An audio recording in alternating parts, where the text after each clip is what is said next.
하늘맞은 무속대학입니다. 자, 질문이 들어왔는데요. 선생님 감사합니다. 아무것도 몰라 신 선생님에 물어보면 계속 기도해라. 할머니에게 물어보라고만 하고 언제부턴가는 이 선생님은 아무것도 모르는구나 라는 생각이 들어서 답답하고 한심한 제 자신이 힘들었는데 선생님 강의를 보면서 그 선생님이 청배보살이라는 걸 알게 되었어요. 매일 남의 곳을 다니는 모습을 보았거든요. 어쨌든 이런 내용을 들으면서 또 조금씩 풀려나갔는데 핵심은, 이 질문의 핵심은 도깨비터 고사 때 경무는 무엇으로 해야 되는지요? 기회 될 때 도깨비터에 대한 강의도 부탁드려요. 이렇게 되어 있습니다. 핵심은 이 도깨비터에 만약에 도깨비터에 고사를 갔는데 여기에서 어떤 경문을 해야 되느냐, 이게 두 가지 질문이에요. 1번은 이 도깨비터라는 것이 있다라고 믿는 마음이고, 이 두 번째 질문은 어느 장소나 굿이나 고사의 어떤 형식이나 목적에 따라서 경문이 각각 제각금 따로 있을 것이다 라고 생각하는 것이 기본적인 이분의 머릿속에 자리 잡고 있는 생각이라는 거죠. 자, 이분의 생각이 다 틀렸다 이렇게 말할 수는 없는데요. 첫 번째로 지금 대한민국의 우리 무속인들이 가지고 있는 이 생각이 너무 뿌리 깊어서 저도 어떻게 이것을 여러분에게 인식을 시켜주고 바꿔줘야 되나 매일 고민스럽거든요. 매일 고민스러운데, 첫 번째로는 도깨비터가 있느냐 없느냐, 도깨비터가 따로 있느냐, 이 얘기를 하면은 저도 도깨비터가 완벽히 없다 라고는 말씀드릴 수는 없어요.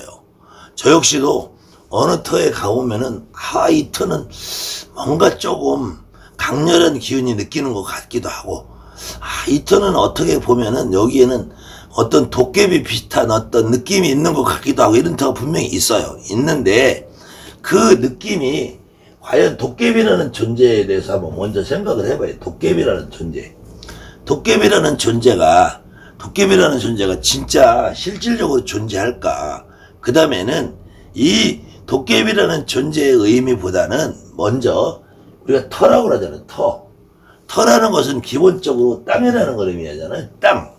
땅이라는 것을 인간이 어느 순간부터 이제 인간의 활용 목적에 따라서 구분을 짓고 한정이 되고, 그 한정이 된 것이 어떤 장소라는 이름으로 돼요. 넓은 땅이 있으면은 이 땅 전체가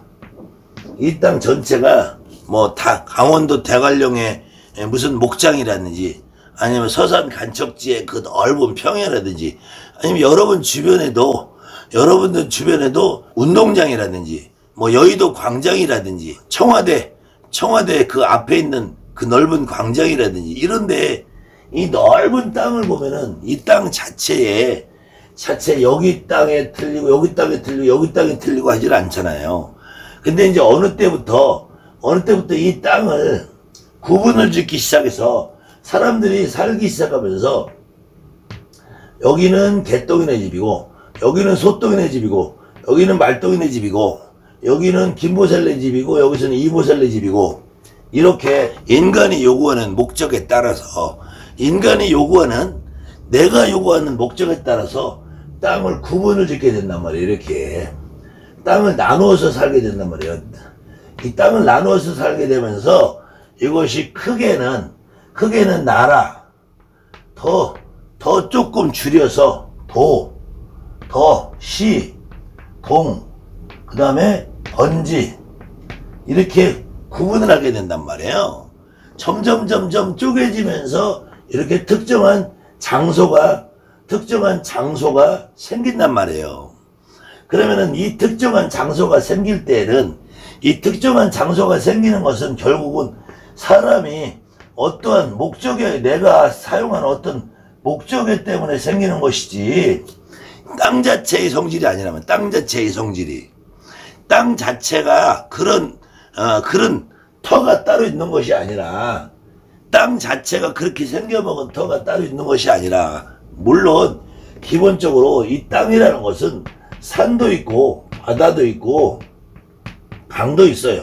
어쨌든 강도 바다도 산도 다 땅이에요. 일반 평지라고 해도 여기에 이게 논이냐 밭이냐 산지냐 임야냐 주택지냐 상업지역이냐 영업지역이냐 이렇게 구분을 짓는단 말이에요.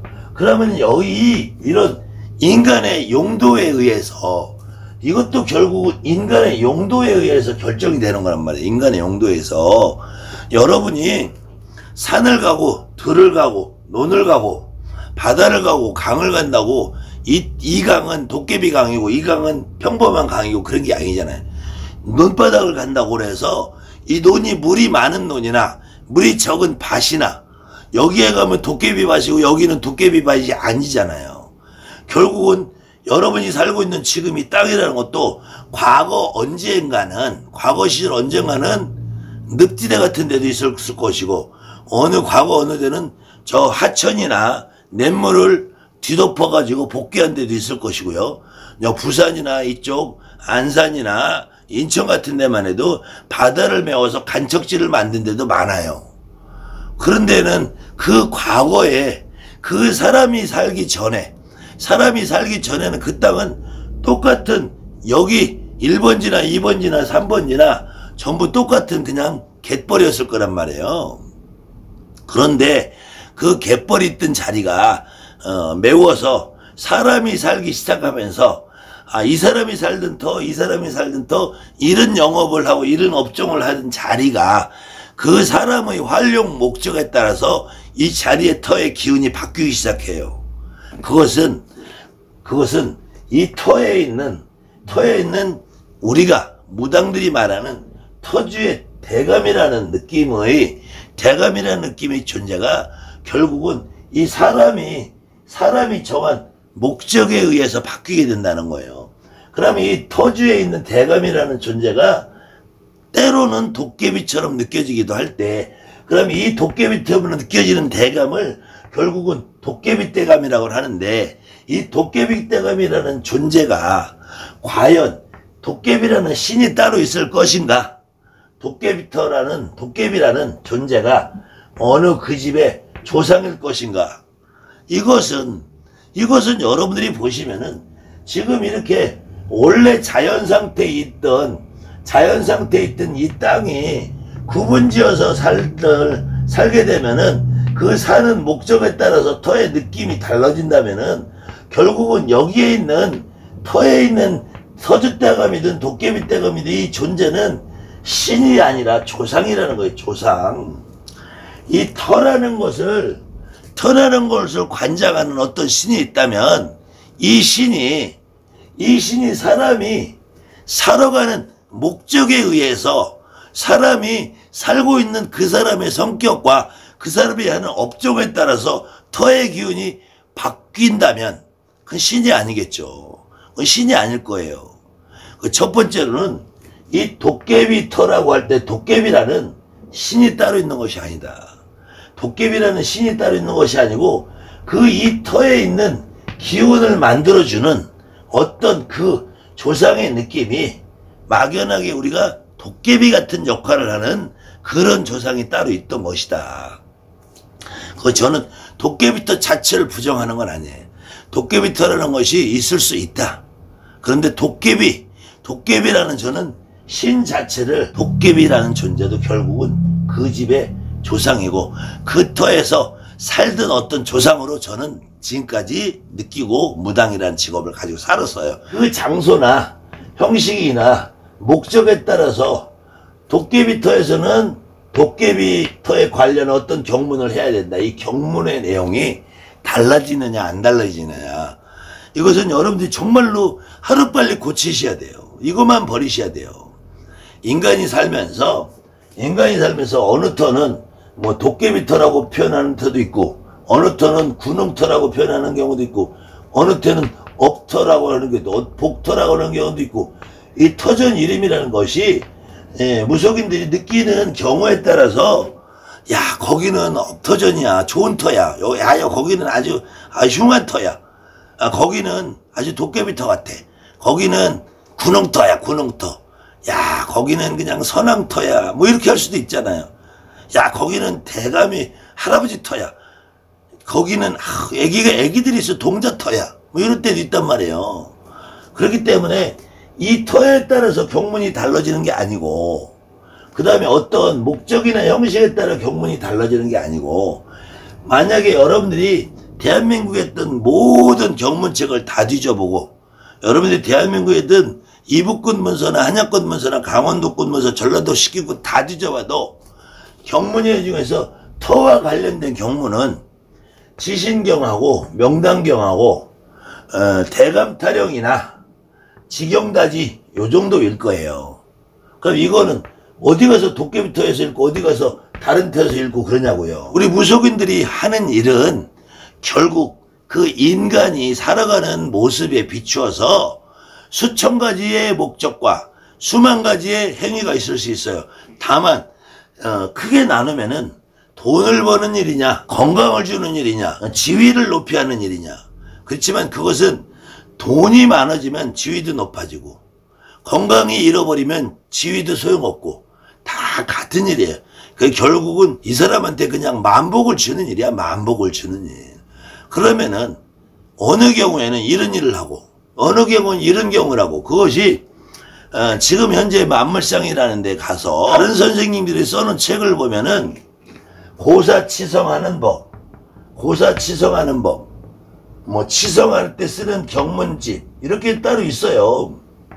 그러니까 요런 데 보면은 몇 가지의 경우를 나열을 해서 뭐 터고사할 때 쓰는 뭐 경문, 뭐 차고사할 때 쓰는 방법, 운맞이 쓸 때 하는 거 어떤 거, 이렇게 몇 가지가 있는데, 사람이 사는 일을 그렇게 구분해서 경문을 하면은 이 경문이 수천 가지, 수만 가지가 나와요. 이 두 가지 질문 중에서 첫 번째 질문, 도깨비터가 있느냐 없느냐. 있다면은 그 도깨비터는 어떤 터냐, 이건 다음 시간에 강의를 하기로 하고요. 도깨비터라는 것도 결국은 사람이 사용하는 목적과 그 형식에 따라서 터전이 바뀐다. 그럼 거기에 살고 있는 사람이나 거기에서 대대로 살고 있던 어떤 사람 돌아가신 조상님의 성격에 따라서 이것이 도깨비터처럼 느껴지느냐 아니냐를 구분짓는 것이 훨씬 더 안전하고 정확한 것 같다. 이건 제 경험입니다. 그 다음에 경문이 도깨비터에 따로 있는 경문이 있느냐, 그런 건 없어요.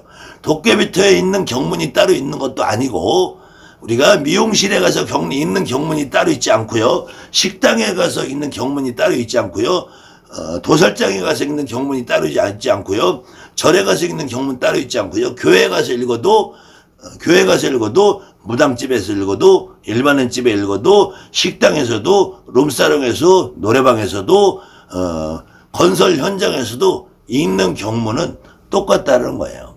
똑같은데 그 똑같은 경문의 내용 중에서 어디 터에 가서 경을 읽을 경우에는 여러분이 지신경을 읽는다고 지신이 움직이지 않아요.